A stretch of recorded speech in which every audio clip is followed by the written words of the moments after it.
할렐루야, 부활을 축하드립니다. 할렐루야. 할렐루야, 축하드립니다. 할렐루야. 기가 막히십니다. 제가 부활 인사를 조금 바꿔봤는데 역시 가톨릭 전례의 엄청난 맛이 인사에서도 드러나죠.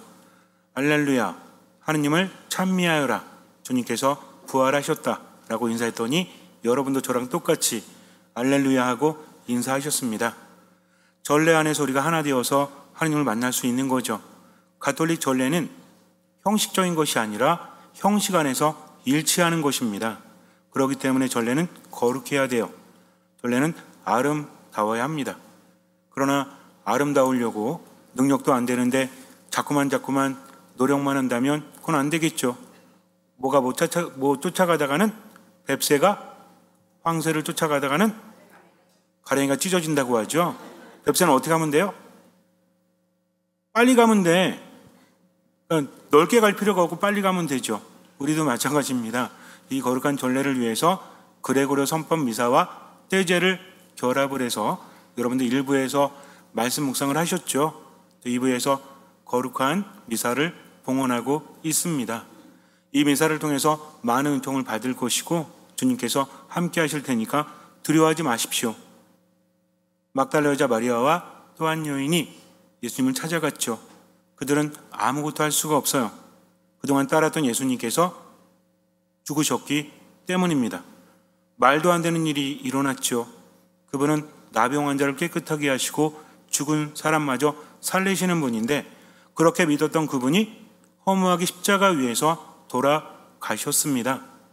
여인들은 아무것도 할 수 없어요. 그저 그분이 보고 싶어서 어둠 속에서 절망 속에서 새벽이 되자마자 무덤을 찾아갑니다. 그런데 그들은 무엇을 발견하죠? 빈 무덤을 발견합니다. 주목하세요. 어떤 무덤? 빈 무덤. 굉장히 중요한 말입니다. 빈 무덤이라는 것은 더 이상 무덤에 시신이 없다, 죽음이 없다는 것을 의미하기 때문이죠. 그들은 힘없이 예수님께 갔다가 예수님을 만나고 힘이 있어집니다. 예수님께서 그들을 만났을 때 뭐라고 하셨죠? 두려워하지 마라. 가서 형제들에게 알려라. 12 제자들에게 알리라는 거죠. 여인들은 목격 증인이 될 수 없는 시대였습니다. 그런데 예수님께서는 여인들을 첫 번째 부활의 목격 증인으로 삼으셨다는 거죠. 무력했던 여인들이 이제는 두려워하지 않습니다. 가서 뭘 전했어요? 복음을 전했다는 거죠. 슬픔 속에서 예수님 만나서 복음을 전했다. 복음이 뭐죠? 4글자로 드리면 기쁜 소식이에요.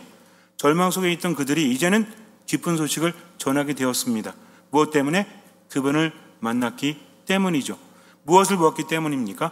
빈 무덤을 보았기 때문입니다. 저는 이때쯤이 되면 한 가지 동화가 떠오릅니다. 청주 어디에서 전해지는 동화, 전래동화라고 알고 있는데 여러분들이 아는 내용일 텐데 제가 좀 바꿨습니다. 미리 알고 들으세요. 신부님은 저것도 몰라 그러지 마시고 의미 있게 제가 조금 각색을 할 테니까. 한 소녀가 있었습니다. 갓난이라고 불리우는 소녀가 있었어요. 밥을 먹는데 웬 조그만 게 앞에 오더니 빤히 쳐다봅니다. 뭔가 하고 봤더니 조그만 두꺼비 한 마리였어요. 밥을 먹는데 자꾸 쳐다봐. 밥 먹는데 자꾸 쳐다보면 어떻죠? 짜증나고 신경 쓰이잖아요. 제일 치사한 게 밥 먹는데 쳐다보는 거라고 하죠. 없는 살림에 간신히 밥을 차려서 먹고 있는데 그렇게 바라보는 두꺼비가 눈에 밟힙니다. 그래서 한 숟가락 나누어 줬어요. 두꺼비는 입을 쩍 벌리더니 받아 먹습니다. 몇 숟가락 먹였더니 배부른가 봐요. 제 갈 길을 갑니다. 다 먹었으니 이제는 더 이상 볼 일 없다는 거죠. 그런데 기가 막히게도 밥을 먹을 때가 되면 와서 빤히 바라보는 거예요. 몇 숟가락 나누어 줍니다. 그렇게 한 달이 흘렀어요. 두꺼비가 커졌습니다. 더 많이 얻어 먹습니다. 그렇게 1년 정도 흘렀어요. 두꺼비는 매우 커졌습니다. 그런데 그 마을에는 산 위에 성황당이 하나 있었어요. 여기에서 제사를 바치는데 산 처녀를 제물로 바칩니다. 갓난이의 차례가 되었어요. 아무리 기다려도 두꺼비가 오지 않습니다. 마지막 밥을 먹여줘야 되는데, 그리고 자신은 죽으러 가야 되는데 한참을 기다립니다. 이제 삶의 미련이 별로 없어요. 왜냐하면 어찌할 수 없기 때문입니다. 도망갈 수도 없어요. 도망가면 부모님이 대신 죽기 때문입니다. 도망간들 어디로 갈 수 있단 말입니까? 체념할 수밖에 없죠. 그러나 마지막으로 자꾸 눈에 밟히는 그 두꺼비, 마지막 밥은 차려줘야 되는데 하지만 나타나지 않습니다. 어쩔 수 없이 밥을 차려놓고 걸어가는데 무엇인가 치마를 붙들어요. 봤더니 그 두꺼비예요. 밥을 차려놨으니 가서 먹으렴. 하지만 두꺼비는 치맛자락을 놓아주지 않습니다. 이런 생각이 들어요. 그래, 지금 먹어도 다음 끼니가 걱정이구나. 그러면 나와 함께 가자. 내가 마지막까지 너를 챙겨줄게. 두꺼비는 치맛자락을 놓습니다. 마치 알아들은 것처럼 그렇게 산꼭대기에 올라갔어요. 혼자 남았습니다. 마을 사람들은 모두 산 밑으로 내려갔어요. 동굴 앞에 앉아 있는데 동굴 안에서 악취가 나기 시작합니다. 뭔가가 다가오고 있어요. 커다란 구렁이, 이묵이었습니다. 입을 쩍 벌리고 갓난이를 집어 삼키려고 하는데 갑자기 두꺼비가 앞에 나타나더니 이묵이 입속으로 쏙 들어가 버립니다. 깜짝 놀랐죠. 이묵이는 이게 뭔가. 그렇게 몇 번 몸을 비틀더니 쓰러집니다. 꿈틀꿈틀거려요. 그리고 이묵이는 죽고 말았어요. 그 안으로 들어갔던 두꺼비도 죽으면 안 되죠. 왜? 제가 바꿨잖아요. 원래는 이묵이가 아니라 누구예요? 진해잖아요. 진해. 그래서 밤새도록 어떻게 합니까? 진해는 빨간 빛을 쏘고 두꺼비는 파란 빛을 쏘고 밤새도록 서로 공격을 하다가 이른 아침에 둘 다 죽었다. 이게 전라동화예요.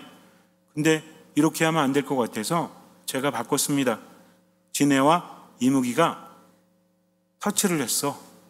선수 교체를 했어요. 원래 뱀이 의미하는 바가 크죠. 신자들 중에서 어떤 분이 오셔가지고 신부님 이 묵주를 봐주십시오. 이상합니다. 제가 예전에 유튜브에 이런 묵주를 조심하십시오. 이런 십자가를 조심하십시오. 라고 말했어요. 묵주라든지 십자가를 보면 쓰여있는 글귀들이 있죠. 그리고 모양새가 이상한 게 있어요. 그래서 여러분들 성물을 사실 때는 아무 데서나 사시면 안 돼요. 공인된 곳에서 사야 합니다. 특히 성지순례를 하다 보면 버스를 탈 때 앞에서 $1 막 이런 거 있죠? 이런 거 사지 마세요. 때로는 9개가 되기도 하고 8개가 되기도 해요. 뭐가? 묵주알이. 잘 세봐야 돼. 물론 묵주알이 8개는 빨리 끝내서 좋을 것 같지만 그렇진 않습니다. 그리고 조잡하게 십자가를 만드는 경우도 있고요. 심지어는 사탄의 십자가라고 그래가지고 뱀이 십자가를 이렇게 말아서 감겨서 올라가서 고개를 쩍 벌려가지고 예수님의 머리를 마치 먹으려는 듯이 그런 형상을 하고 있는 게 있습니다. 그래서 동화를 제가 바꾼 거예요. 아무리 사탄이 입을 벌려서 그리스도를 삼키려고 해도 어떻게 된다? 죽고 만다는 거죠. 십자가 위에서 예수님께서 저의 하느님 어찌하여 저를 버리셨나이까 하면서 숨을 거두실 때 사탄은 통쾌하게 웃고 있죠. 자신이 이긴 줄 알고.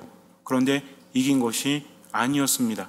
예수님께서는 마치 제가 말씀드린 두꺼비와 같이 죽음을 향해서 들어가셨다는 거죠. 그렇게 죽으셨잖아요. 하지만 그것이 끝이 아니었죠. 어떻게 됩니까? 아까 뭐라고 했죠? 뭐가 중요하다? 여인들이 가서 발견한 무덤은 무엇이었다? 빈 무덤이라는 거죠. 무덤은 죽음입니다. 그런데 무덤이 비워지고 문이 열렸다는 거죠. 원래 시신을 무덤에 묻고 나면 어떻게 하죠? 문을 닫습니다.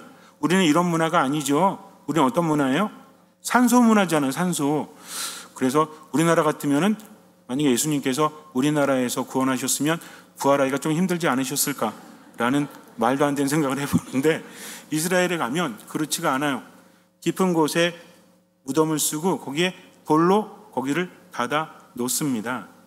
이게 열렸다는 거죠. 무엇입니까? 이제는 죽음이 아니라 새로운 생명이다. 닫힌 것이 아니라 열렸다는 겁니다. 죽음은 뭐죠? 모든 것을 닫는 거죠. 그러나 생명은 무엇입니까? 모든 것을 연다는 거죠. 생명이라는 것은, 죽음이라는 것은 우리가 마지막 때에 경험하는 것만 이야기하지 않습니다. 제가 여러분들에게 자주 말씀드리지만 이 모든 것은 진행형이다. 마지막에 죽는 게 아니라 죽어가고 있다는 거죠. 반대로 생명은 뭐예요? 계속해서 살아가고 있다는 것입니다.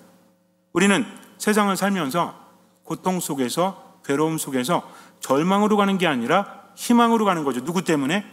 예수 그리스도 때문에. 이게 부활이에요. 그러니까 우리는 성당에 와서 죽을 때만을 위해서 기도하는 것이 아니라 지금 하느님과 함께 죽음에서 생명으로 건너갈 수 있도록 그렇게 해주신 예수님을 만나기 위해서 듣는 마음으로 살아가고 있다는 거죠. 아침이 되었습니다.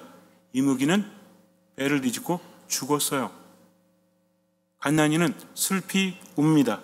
왜? 두꺼비도 죽었기 때문에. 그런데 갑자기 배가 꿈틀꿈틀 거리더니 쫙 찢어지는 거예요. 거기에서 누가 나왔을까요? 두꺼비가 나왔어요. 그렇다면 뱀의 배는 뭐죠? 무덤이에요. 무덤. 먹힌 거잖아요. 배가 쫙 찢어졌다. 뭡니까? 빈무덤이라는 거지. 거기에서 예수님께서 나오신 것처럼 두꺼비가 갓난이를 살렸죠. 우리도 마찬가지입니다. 그렇다고 해서 은혜 입은 두꺼비다 이게 아니라 예수님께 우리를 너무나 사랑하시기 때문에 당신이 죽음을 향해서 들어가신 거죠. 그리고 살아나셨습니다. 뭘 열었어요? 무덤의 문을 열어 놓았다는 거죠. 우리도 죽습니다. 그러나 무덤이 열려있기 때문에 거기서 나올 수 있다는 거죠. 누구 때문에? 예수 그리스도 때문에. 그렇기 때문에 우리는 두려워하지 않습니다. 그분을 바라보면서 지금을 살아간다는 거죠. 부활에 대한 신앙이 있다는 것은 누굴 믿는 거죠? 예수님을 믿는 겁니다. 우리가 보통 부활 신앙이라고 하죠. 여러분들 부활 신앙과 연결되는 게 뭔지 아십니까? 십자가 신앙이에요. 그래서 예루살렘에 가보면 예수님 무덤 성당이랑 예수님 부활 성당이랑 같은 곳이에요. 왜 그럴까요? 당연하죠. 예수님 무덤 성당이 예수님 부활 성당이지. 왜? 예수님께서 무덤에서 부활하셨기 때문입니다. 그래서 성지순례 가면 되게 웃기는 게 뭐냐면 하루 일정의 마지막에 무덤 성당을 가요. 그래서 거기서 기도를 합니다. 그리고 신자들에게 말해요. 이제 호텔 가셔가지고 주무시고 새벽 일찍 우리는 부활 성당에 갈 겁니다. 그럼 처음 오신 분들은 오늘은 무덤 성당에 왔으니까 내일은 부활 성당에 가겠구나. 그리고 새벽에 길을 걸어가죠. 뭔가 이상하지? 비슷한 길 같은데 처음이니까 알 수는 없는데 그러다가 딱 도착해서 하시는 말씀이 뭔지 아세요? 여기 어제 왔던 곳이잖아요. 당연하죠. 왜? 무덤이 부활 성당이기 때문입니다. 누구 때문에? 예수 그리스도 때문에. 그러니까 내가 살면서 괴롭고 힘들고 평화롭지 않다면 누구 보고 살아가면 돼요? 예수님 보고 살아가면 돼요. 어쩌면 고통 속에서 괴로워하고 있는 우리는 막달라 여자 마리아랑 같을지도 몰라요. 그저 예수님 바라보면서 현실의 괴로움 때문에 몸부림치고 있죠. 그럼 우리에게 예수님 말씀하십니다. 두려워하지 마라. 삶을 기쁘게 살아라. 너의 삶으로 부활을 증거해라. 누구를 믿고? 나를 믿고. 누구를 믿고? 예수 그리스도를 믿고. 그러니까 우리는 기도하는 겁니다. 삶이 힘들어도 주님께 어떻게 하면 돼요? 성호를 그으면 되죠. 주님께 뭘 청하면 돼요? 듣는 마음을 청하면 돼요. 어디 머무르면 돼요? 우리 언제 예수님 만날까요? 언제 빈무덤에서 예수님 만납니까? 티켓 끊어가지고 이스라엘 가야 돼? 요즘 가면 안 돼요. 요즘 위험합니다. 그죠? 그러니까 나중에 가시고 지금은 어디서 만나면 돼요? 미사 안에서, 말씀 안에서, 기도 안에서 만날 수 있다는 거죠. 잠시 눈을 감으세요. 예수님은 죽음을 향해서 나아가셨습니다. 죽음을 이기셨습니다. 우리를 위해서. 그러니 걱정하지 마십시오. 그분 안에 머무십시오. 그분 안에서 언제나 기뻐하십시오. 끊임없이 기도하십시오. 모든 것에 감사하십시오. 그렇게 지금만 살아가세요. 나머지는 맡기십시오. 주님께서는 그 믿음을 보시고 우리 삶에 놀라운 기적을 일으켜 주실 것입니다. 아멘.